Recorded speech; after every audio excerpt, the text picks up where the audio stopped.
It's Messi!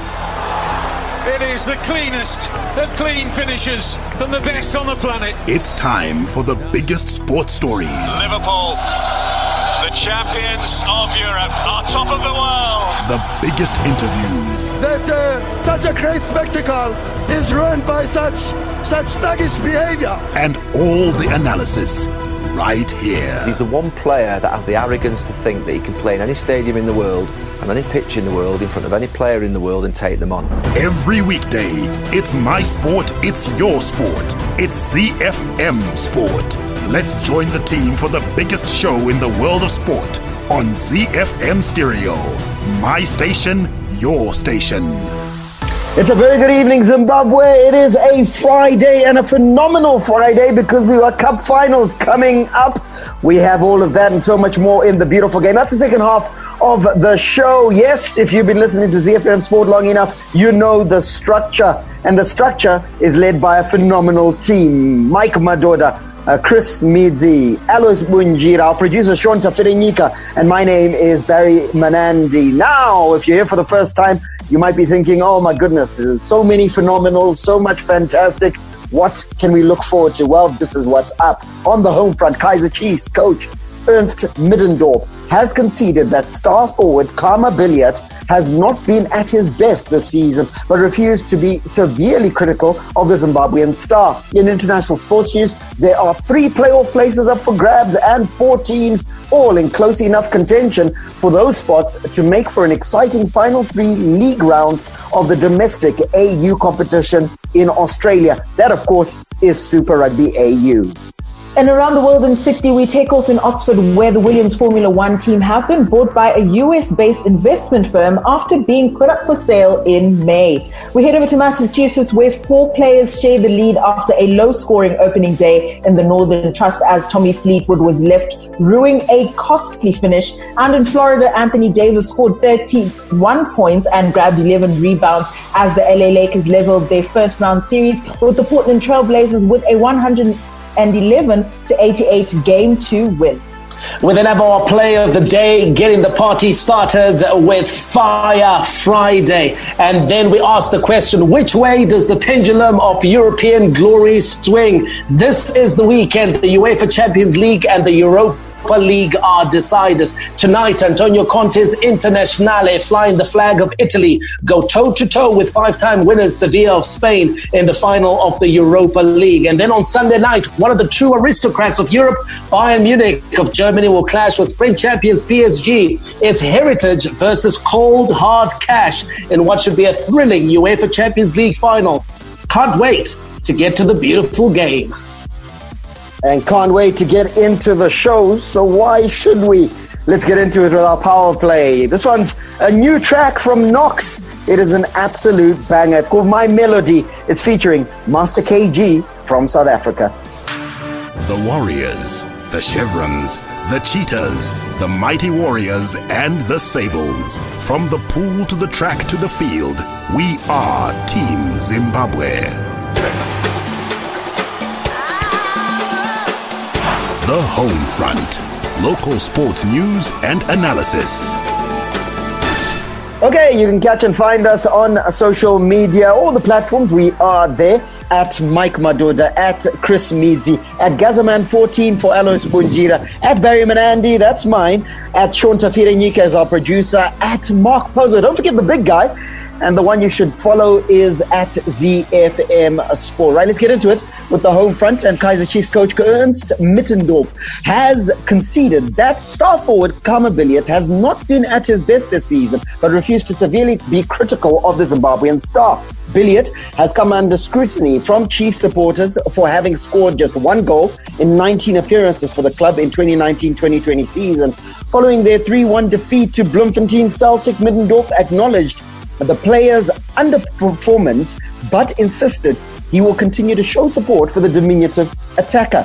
And no doubt he's got to be hammered, because sometimes you need a kick up the backside, Chris, to refocus you, get you to the level that you need to be, because a lot of the pressure on Khama Billiats, yes, comes from his price tag and the salary he's being paid, highest paid player in the league in South Africa, but also there is huge pressure for the team. they brought Khama Billiats in to ensure that they shore up things and can deliver a championship. Right now, the championship is way wide open. And as a result, the Amakhosi will be asking themselves, that's not what we brought you in for. We brought you in to deliver, and you certainly haven't. And he absolutely needs to deliver, because if you take a look at that team, it's a goal-scoring team, and that's the only way you win championships is by scoring goals. Now, if you get someone to come in and score goals, and that is not what's going on, he hasn't scored a goal since September, which is a really long time ago, then he needs to be looking at himself and thinking, what can I do to fix the situation? Like Aloy said, I think there's a lot of off-field antics, but I think it's a little bit disappointing, because you think Khama's a player, he's 30 years old now, he doesn't have much playing time left. These are the years where you need to be kind of, in terms of your football playing career, I would think these are the years you want to solidify what you've been doing for basically your whole life, and you want to start preparing for that life after football. In order to make that transition and to make it a smooth transition in whichever direction, these are the years where you need to be performing, and he's definitely not performing, which is incredibly disappointing, because I would think that's one of the factors he'd be thinking about, but it looks like he's doing a lot of living La Vida Loca instead of actually focusing on the game at the moment. And becoming the subject of great scorn. And Mark Gleeson, veteran South African football journalist and commentator on SuperSport, has jumped onto the bandwagon, because in that game against Celtic, Kaizer Chiefs and Celtics, he said when he last scored, Khama Billiats, way back in September, when you said Corona, I thought you were mispronouncing a Japanese car maker. That's how long since Billiat found the back of the net. A lot has happened since Khama Billiats' last goal. That's for sure. A lot of water has passed under this bridge, Mike. And yeah, we can look at his off-field antics or whatever the case may be. But we've got a diametric opposite to Khama Billiats on the same team, and that is Willard Katsande, who also has some off-field extracurricular activities. But when he's on the field of play, and you could see it in their last match just before the Bloemfontein Celtic match, he went out, he came off the bench at halftime, went out looking to bring Kaizer Chiefs back into the game, and did exactly that, scored a goal. Khama Billiats is looking decidedly disinterested. Yeah, Barry, and I think it comes down to sort of like what are off-field activities and antics you're talking about. Because when you take a look at Katsande, he's mainly involved with this fashion stuff, which is really some really good, clean, soft sort of fun.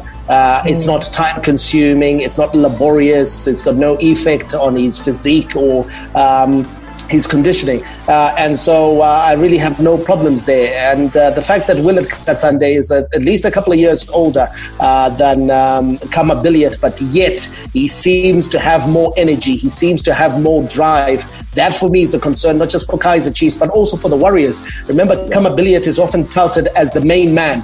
Yes, for Zimbabwe. CAF has just come out and announced that action will be returning towards the end of the year. Can Zimbabwe afford to go forward with their star man bang out of form? 1 goal in 19 appearances. Kaizer Chiefs may well crawl over the line and win the championship in South Africa, the last ABSA Premiership as we know it.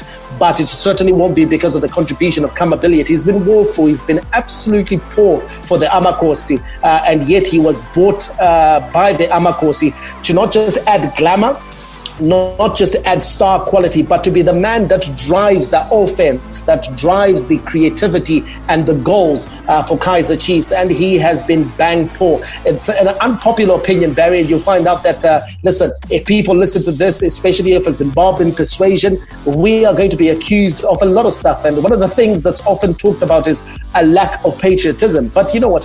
Calling a spade is not a lack of patriotism. It's just simply calling a spade a spade. Yeah. Khama Billiats has been piss poor for Kaizer Chiefs, and it needs to be talked about, because we may cover or paper over the cracks and try and support him because he's a Zimbo in South Africa, but he's going to carry that form into the gold of the Warriors, and he's going to fail to fire and he's going to fail to inspire. For me, more than his off-the-field antics, it shows me a player who's not working hard enough. Yeah, we want to see players that work hard enough. You know, sometimes when you're out of form, but just your mere effort, can take you over the line, because he's got the ability, he's got the skill, it's in him. But you can tell sometimes he just doesn't work hard, whether he's in possession or even when he's out of possession. He doesn't run hard enough. He doesn't chase back. He's not trying to get involved in play. He's waiting for the ball to come to him. He's waiting for things to happen. He's waiting for the glory moments, free kicks and things like that. It is just not executed, because I think I called you one night, Barry, and I say, Khama is failing to cross the ball. Yeah. That is just getting the ball from wide area, okay, and dropping it into the 18 area. That's all, okay? So you got a general area to aim. He's failing to do that. He's overhitting it. He's underhitting it. It looks like his mind is just not in the game. Yeah, mind not in the game. And even when he gets looks at goal, he's trying to defer the responsibility. A player decidedly out of confidence. He needs to rediscover that confidence, and we speak on the basis that we know that he's capable of better. And hopefully the Amokosi will crawl over the line. For personal reasons, that's why I say that. A quick Warriors update before we move on. Warriors gaffer Zdravko Lugarosic Loga is relishing his first dance in charge of the national football team following CAF's pronouncement of dates for the 2021 Africa Cup of Nations 2021 qualifiers, as well as for the FIFA World Cup Qatar 2022.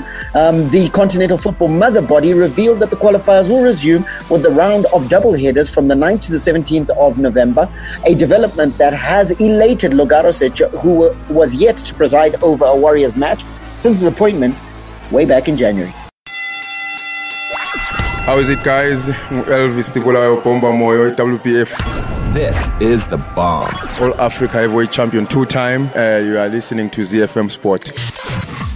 Let's give you a local sports news roundup, starting with boxing. Itching for a return to the ring, South Africa-based Zimbabwean heavyweight pugilist Elvis Moyo is hoping that scaling down of that country's lockdown to level 2 will soon result in the opening of borders to enhance his chances of traveling for fights. Moyo says he will not rush to return to the gym and will continue training at the park while awaiting confirmation of his next fight that is likely to be in Dubai. He kept himself busy during the lockdown by training at home and says he only returned to the gym in 3 weeks' time and intends to use this period to monitor how the fitness centers cope with the new normal.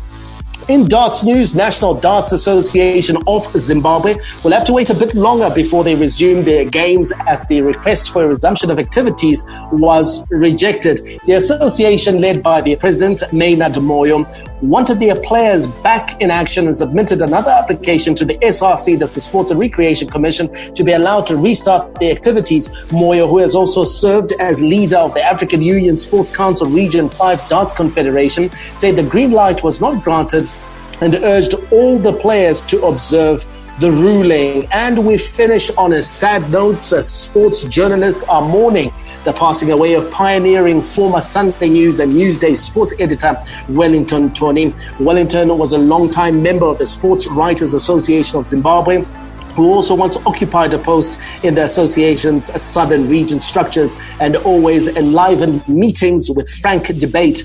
In a tribute, Swaz said Tony was a fair-minded and impartial journalist whose thought-provoking writings are still etched in the memories of many. Wellington Tony, of course, a personal friend to myself and to others on the team here at ZiFM Sport.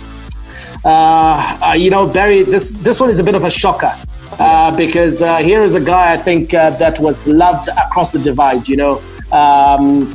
and he's just lost his life. And I think for you and I personally, he was one of the guys that was really accepting of different voices, of different personalities that did things differently. And he was always good for a conversation, always good for a chat, especially around good ideas. Yeah, absolutely. And in truth, albeit that you would have a frank discussion, he was a mild-mannered guy and always willing to lend an ear, and that's very rare. But then not only lend an ear, he would lend his voice to whatever it is you were talking about as well. Listen, a true gentleman. Sadly lost when the news filtered through late last night. It was an absolute shocker, and it's still hard to believe right now. Hard to believe, and we here at ZiFM Sport say may his dear soul rest in eternal peace. Hi, this is Mike Madoda, and you can catch me and the team for all the latest breaking news out of the world of sport, local as well as international, on your favorite station, my station, your station, ZiFM. We are Z-Team on ZiFM Sport. Z. From the front of the grid to the back of the net, it's ZiFM Sport. International Sports News Roundup, where the world comes out to play. Time to go international with our sports news, and we are talking rugby now. There are 3 playoff places up for grabs and 4 teams all in close enough contention for those spots to make for an exciting final 3 league rounds of the domestic AU competition in Australia. The Brumbies are out front after being pinned back by the Rebels 2 weeks ago, but they're just 4 points ahead of the 4th place Reds, who have recovered from a pummeling at the hands of their arch rivals from Sydney, the Waratahs. In this weekend's action, the Waratahs have been dealt a late injury blow with Carmichael Hunt ruled out of tomorrow's blockbuster against the Brumbies in Canberra. Hunt, who was named on Thursday to wear the number 12 jersey, suffered a minor hamstring strain that day at training and won't take the field in the nation's capital. Now, Barry, before I get to hear from you, we might as well give the result of the just ended match the match played earlier this afternoon between the Force and the Reds, and it ended 57-5 in favour of the Queensland Reds. So the Force absolutely hapless in Perth. 8 tries to 1.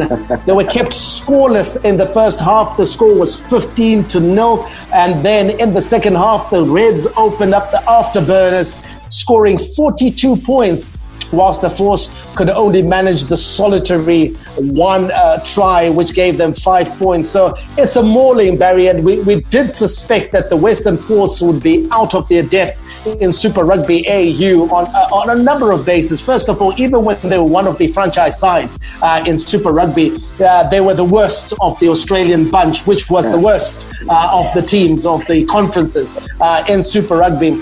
And now that they've returned, we always knew that it was going to take at least a couple of seasons for them to catch up to the other franchises. Yeah, and that result proving exactly what you're saying, that the Force, who ironically named, have none. They have no Western or Eastern or anything, any type of force, because they're being blown away by the Reds. The Reds themselves, a fantastic team, but that gulf in class being demonstrated by that scoreline, and especially that second half that you just narrated. So for me, I think the Force, the also-rans, the others, but as you point out, 3 teams battling it out in that Super Rugby AU, and I think it makes for a very, very compelling conclusion to Super Rugby AU. And this is exactly what we would have wanted in this truncated version of Super Rugby that's geographically located only in Australia, just like the Aotearoa was geographically located in New Zealand. And with a smaller pool, you need that sort of excitement. Now, for those of you who are not familiar with how Super Rugby AU works, the top team qualifies automatically for the final, while the next 2 play each other for the right to be the other team in the decider. So if you take a look at things, Chris, after this result of the match played earlier today, the Reds have stormed to 21 points because that was a win as well as a bonus point. The Brumbies have got 18 points, but they've got a couple of games in hand now, the Brumbies, so you fancy them to do the business, especially if they win tomorrow. The Waratahs are still in there, as are the Rebels, but those 2 teams have got to almost win their remaining 3 matches if they're to participate in the final stages of this competition. Definitely, but you'll take a look at a team like the Waratahs they've had a good turn of form. I think they've won the last 2 of their Super Rugby AU matches. So that's a team that's going to be high on confidence going into this. The Brumbies definitely need to hold on and continue doing what they've been doing, because I think from the start of Super Rugby AU, they've had some good form. So it's interesting going into this that you've got 3 front runners, but for me, all of these teams are pretty close together, and it's going to come down to being consistent in every single one of these matches that are coming up. Okay, so big game that's on tomorrow. It's the Brumbies taking on the Waratahs. That should make for a good game. The Waratahs bang on form, like Chris said. They've won their last couple of matches. They'll be looking to do one over the Brumbies. But the Brumbies are playing some really, really good rugby at the moment. And they'll try and make sure that they put the pressure on the Queensland Reds to get that automatic place in the final. I'm JC Krill, Springbok and Blue Bulls backline player. You are listening to ZiFM Sports.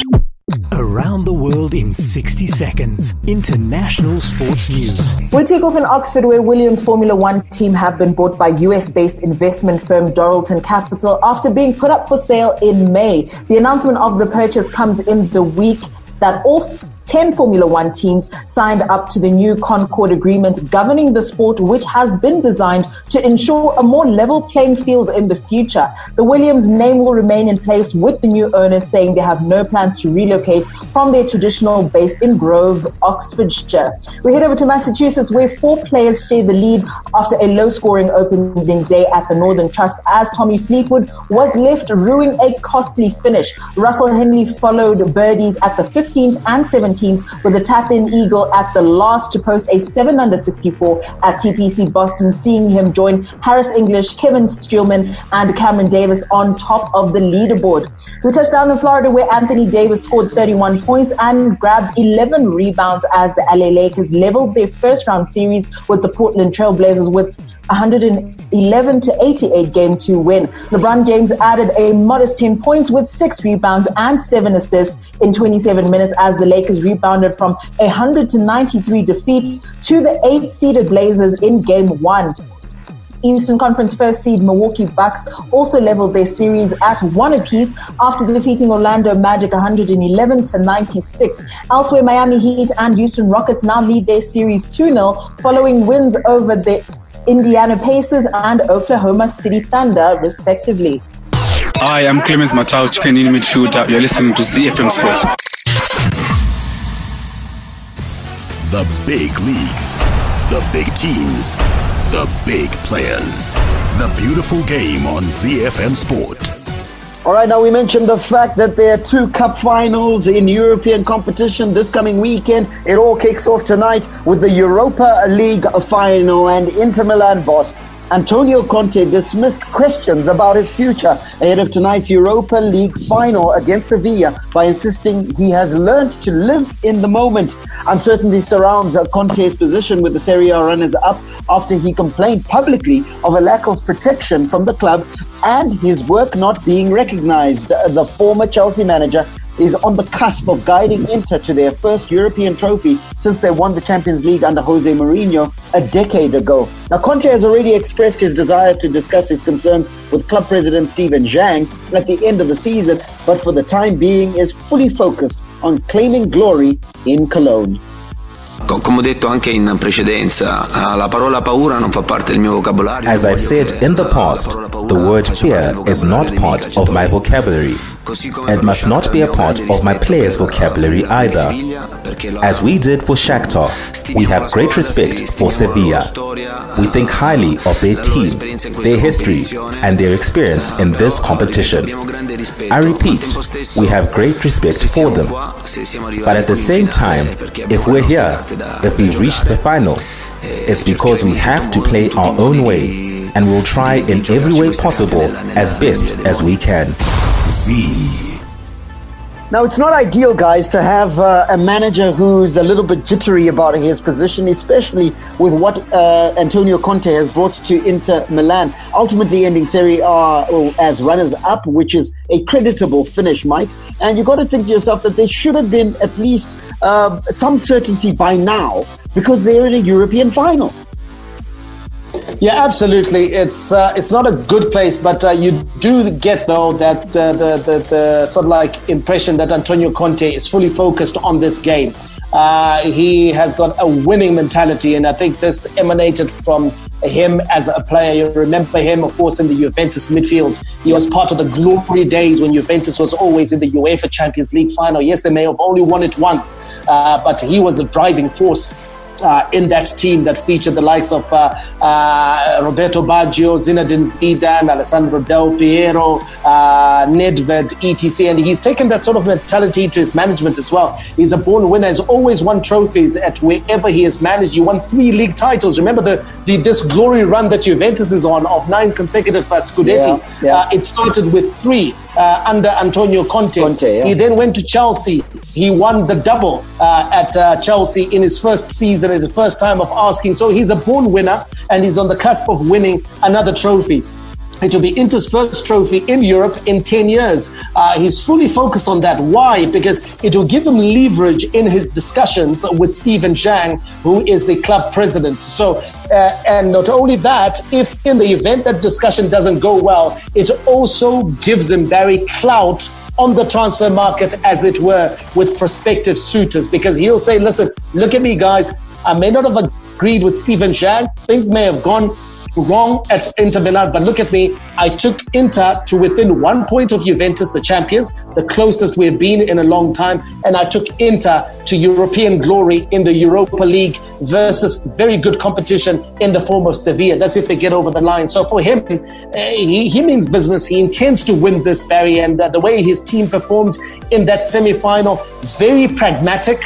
He set his stall out very well, very defensive, but very efficient whenever in possession of the ball. I expect a similar approach from Antonio Conte. So I don't think he'll be distracted with all the off-field shenanigans and distractions or speculation that's going on in the media.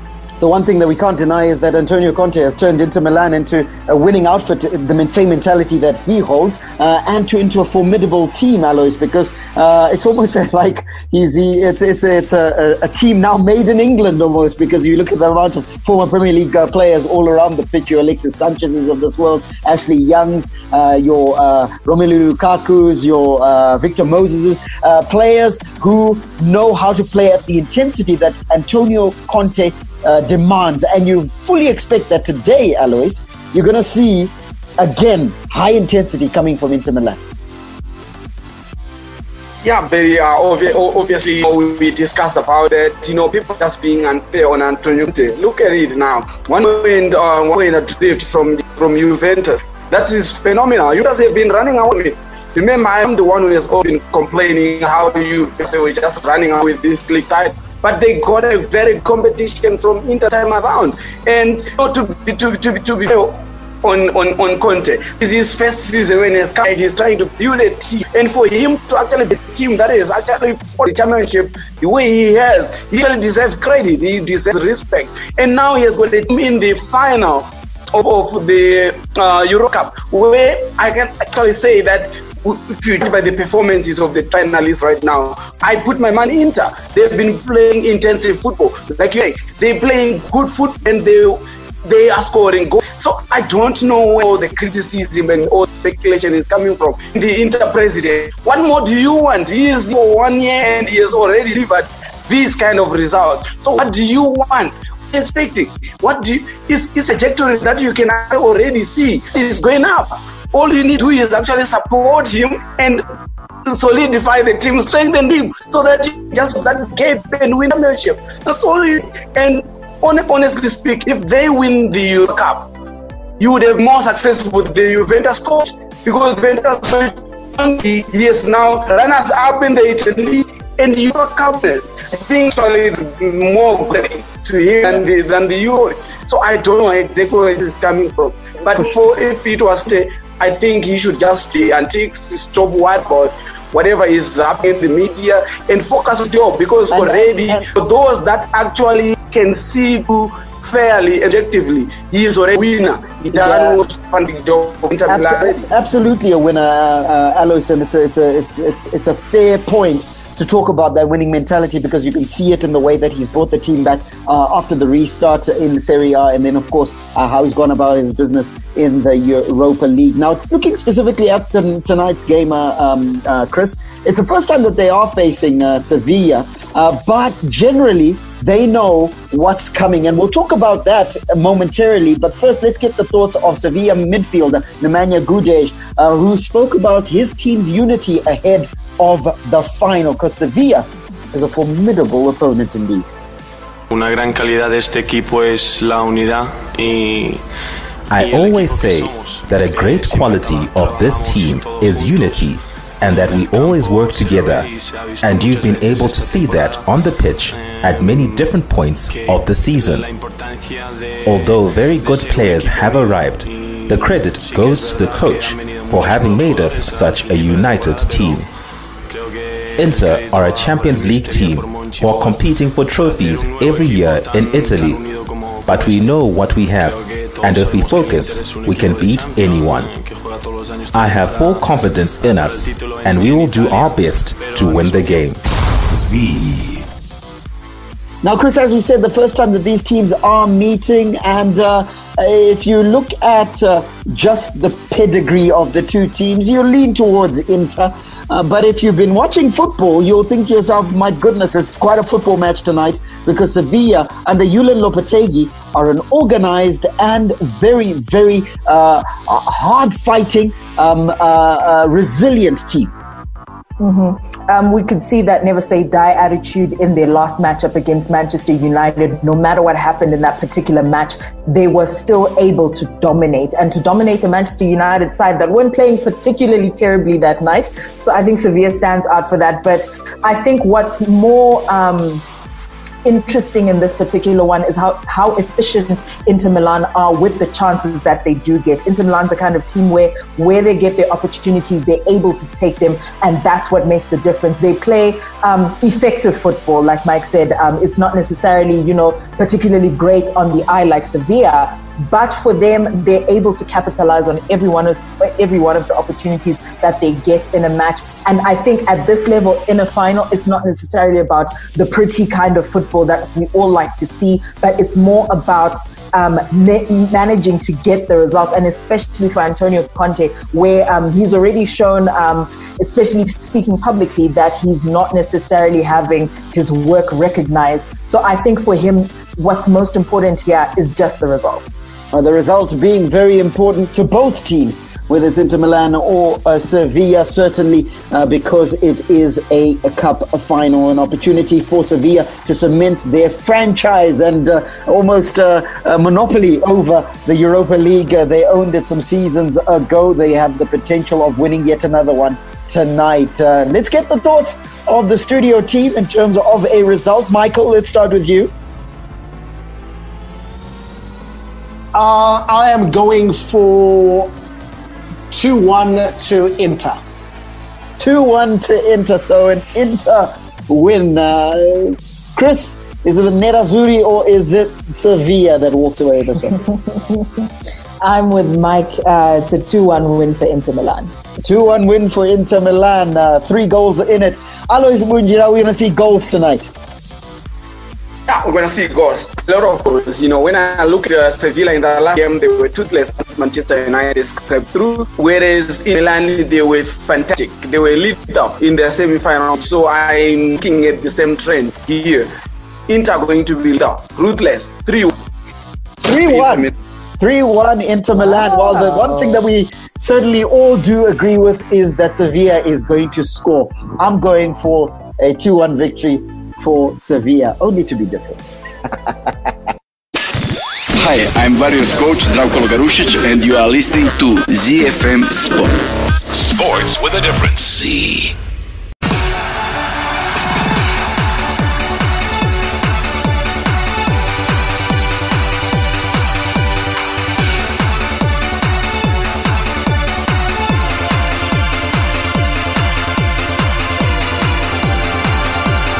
Inter Milan versus Sevilla, something of an appetizer before we get to the main meal, which shall be served on Sunday evening. It's the big one. It's the UEFA Champions League final, and Marco Verratti says he'll do everything to play for PSG in that Champions League final on Sunday versus Bayern Munich, a match he described as the most important 90 minutes in the club's history.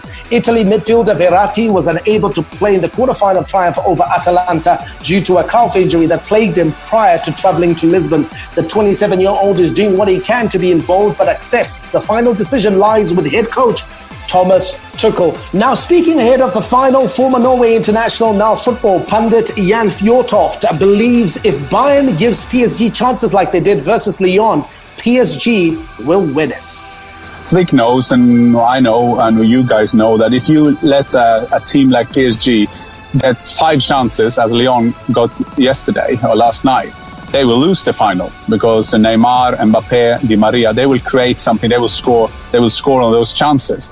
But I think that the big question for Hansi Flick is yes, I can go 10 meter deeper, but then the Lewandowski, Müller, they got to go 10 meter deeper as well. And will we then lose a bit of aggression? Will we lose that face of the team, or that has made us not lose in 29 games? And I think that is a big question. And if you do that strategy, what kind of consequences can that have for my team? So if you see the back four of Bayern Munich, so the 4 of them with Davies, Alaba on the left side, they're quick enough, they're okay.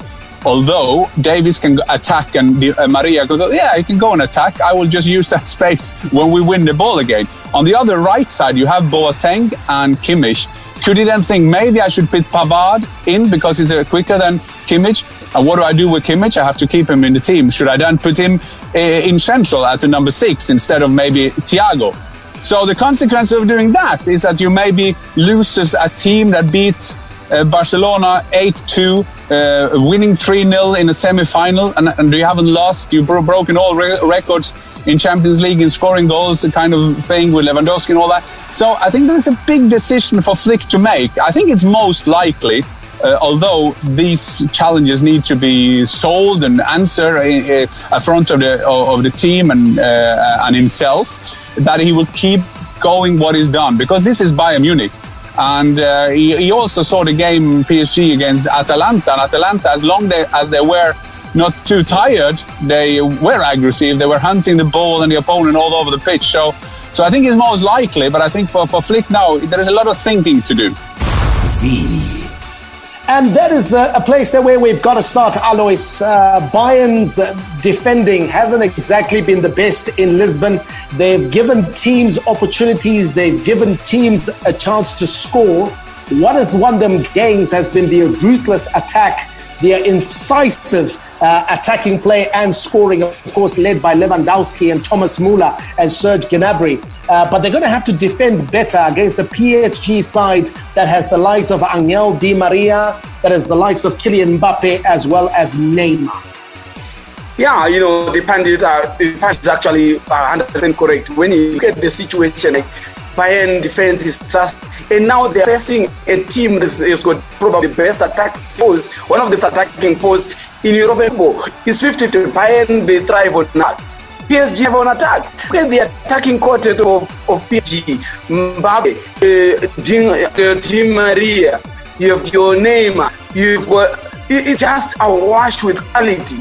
So they will score. They won't miss as much. Lyon were missing. They are lethal. So for me, I think I'm looking at a high scoring here, because if Bayern Munich, if they do what they're doing all along of pressing up top, they are going to be vulnerable against a PSG that boasts of an attacking quartet that is very quick. They are quick, and they're off the mark and attack, and they are leaving in front of goal. So this is a fight that I think is actually well balanced, attacking teams, and everybody is lethal. They don't miss. Both teams don't miss a lot of chances. Lewandowski missed a few chances against Lyon. But he's not a striker that can actually give a lot of chances and that he's going to miss again. So for me, I think this game is going to be won by a team that is going to defend better, because both teams attack. So the team that is going to defend better this time around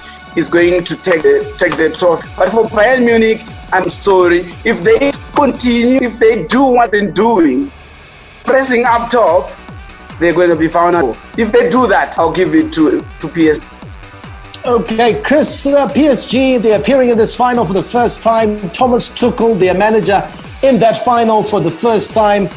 Kylian Mbappe playing in a Champions League final for the first time. They do, however, have players that have won it before. I think Angel Di Maria has been there before with Real Madrid. So has Neymar with Barcelona.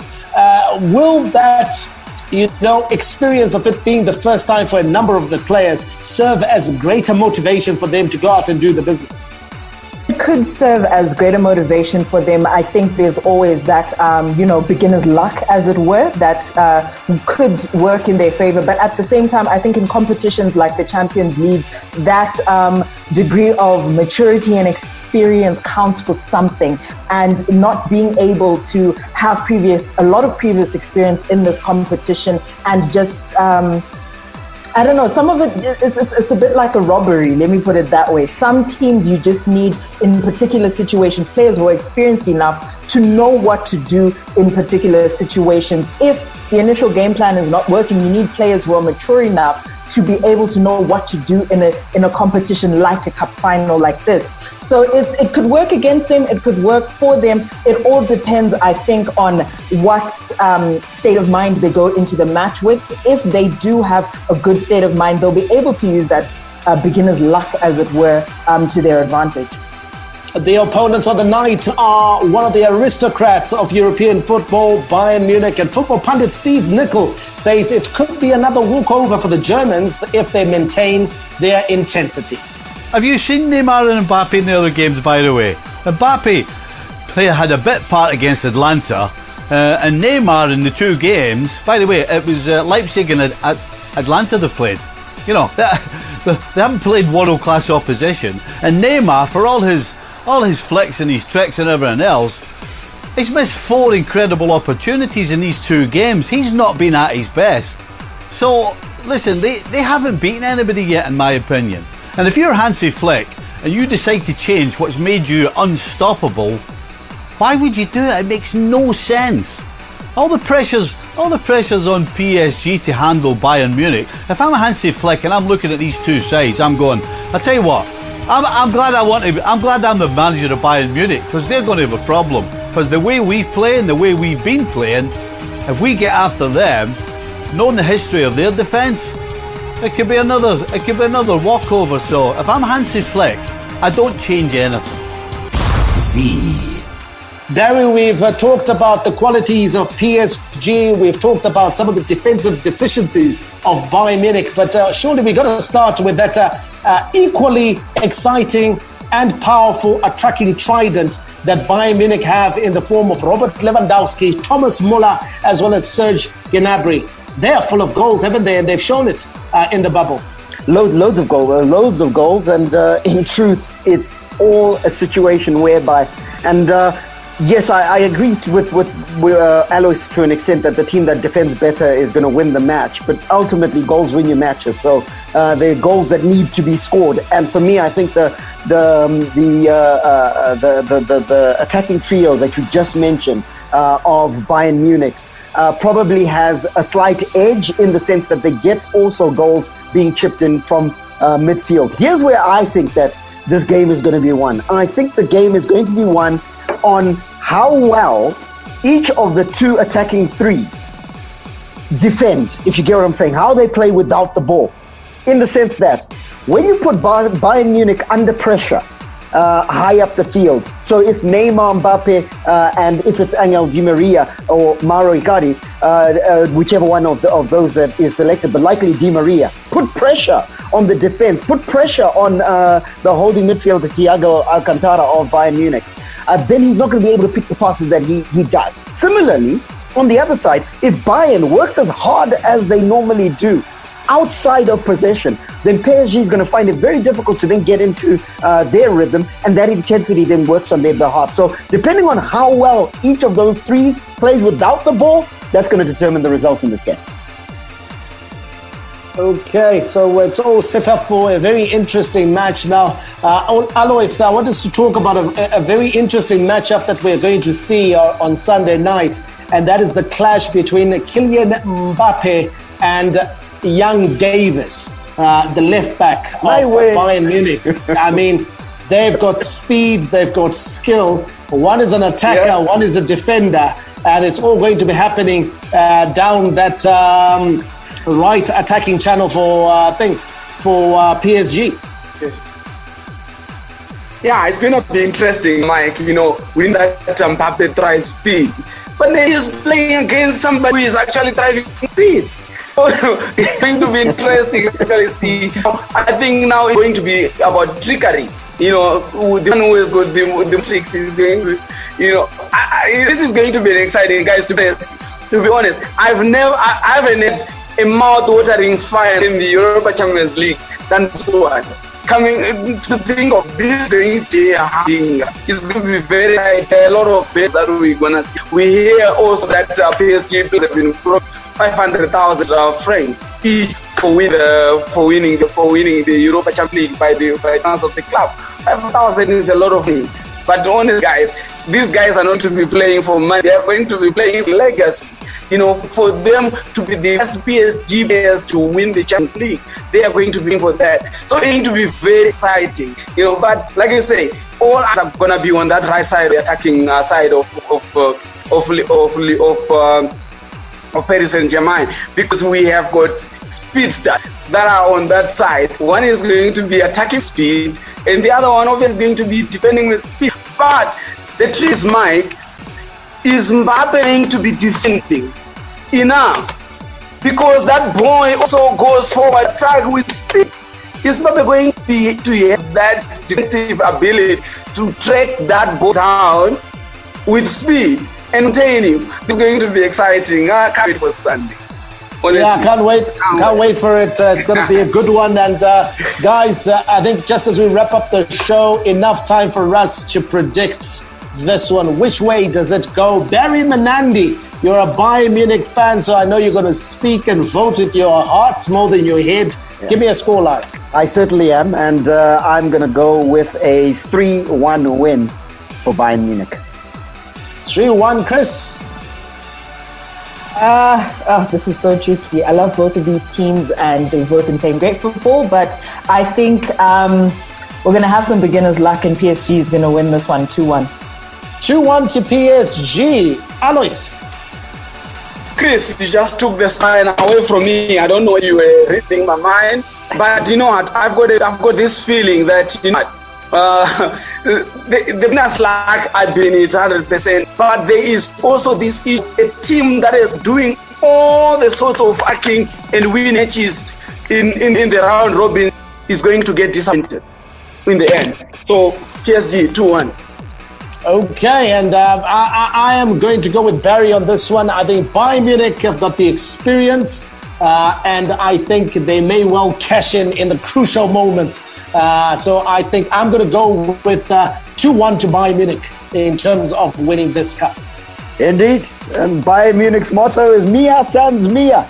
I am who I am. So Bayern are going to come out and play football the way they know how to play football. All going to happen on Sunday, meaning that on Monday, we'll wrap it up for you. Don't miss that show. Have a great weekend, Zimbabwe. May God richly bless you. That's my story, and I'm sticking to it. Menandi, out. And it's Messi! It is the cleanest of clean finishes from the best on the planet. The biggest sports stories. Liverpool, the champions of Europe, are top of the world. The biggest interviews. That such a great spectacle is ruined by such thuggish behavior. And all the analysis right here. He's the one player that has the arrogance to think that he can play in any stadium in the world and any pitch in the world in front of any player in the world and take them on. Every weekday, it's my sport, it's your sport. It's ZiFM Sport on ZiFM Stereo. My station, your station.